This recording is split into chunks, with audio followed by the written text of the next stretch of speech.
KPU Buru tetapkan nomor urut pasangan calon Pilkada 2024. Komisi Pemilihan Umum atau KPU Kabupaten Buru resmi menetapkan nomor urut pasangan calon Bupati dan Wakil Bupati Buru dalam pemilihan Kepala Daerah atau Pilkada 2024. Usai masing-masing calon mengambil nomor urut. Pengundian nomor urut ini berlangsung dalam rapat pleno terbuka yang digelar di Aula Kantor Bupati Buru. Selanjutnya, Ketua KPU Kabupaten Buru, Walid Aziz membacakan berita acara pleno nomor 187-TL-02-BA-2-2024 terkait penetapan nomor urut calon peserta Pilkada 2024. Acara tersebut diadakan sesuai dengan ketentuan pasal 121 Peraturan KPU nomor 8 tahun 2024 tentang pencalonan gubernur dan wakil gubernur, bupati dan wakil bupati, serta wali kota dan wakil wali kota. Pengundian ini dilakukan berdasarkan berita acara KPU Kabupaten Buru nomor 82-PL.2.3-BA-8104-2024 tentang penetapan nomor urut pasangan calon peserta pemilihan Bupati dan Wakil Bupati Kabupaten Buru tahun 2024. Berikut adalah hasil pengundian nomor urut pasangan calon Bupati dan Wakil Bupati Buru 2024. Nomor urut 1, calon Bupati Buru Muhammad Daniel Rigan Harjo Udanto, diusung partai pengusung Nasdem dan Gerindra.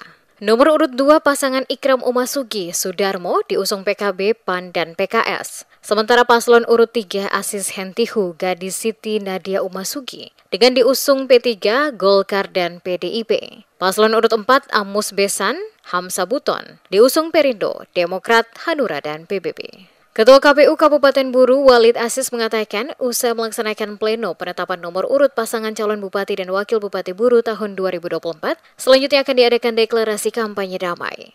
Hari ini kita sudah melaksanakan proses pengundian dan penetapan nomor urut pasangan calon, dan itu sudah selesai berjalan dengan lancar, aman, sesuai dengan yang kita harapkan. Mungkin besok kita akan melaksanakan deklarasi kampanye secara bersama-sama juga dengan 4 pasangan calon yang tadi barusan diundi dan didapatkan nomor urutnya. Dan rencana pelaksanaannya akan dilaksanakan pada siang hari pukul 14.00. Demikian. Untuk kampanye deklarasi ya besok? Iya, besok. Di tanggal berapa? Tanggal 24. Selesai deklarasi. Setelah selesai deklarasi, tanggal 25 tahapan kampanye sudah mulai berjalan sesuai jadwal yang telah kami tetapkan. Ada pesan selesai penetapan ini, mungkin ada pesan harapan untuk pemilu dan berjalan lancar. Ya, harapan saya agar dalam proses pelaksanaan kampanye nantinya semua pasangan calon ini jangan mengkotak-kotakan masyarakat, sehingga ketika itu terjadi akan ada gontok-gontokan di masyarakat, maka pemilu ini tidak bisa berjalan sesuai yang kita harapkan. Acara ini kemudian dilanjutkan dengan penandatanganan berita acara oleh para komisioner KPU, disaksikan oleh Bawaslu Kabupaten Buru. Walid Aziz berharap dalam tahapan kampanye nanti di tanggal 25, masing-masing kandidat dan para pendukungnya dapat menjaga kedamaian serta kelancaran sampai pada proses pemilihan nanti.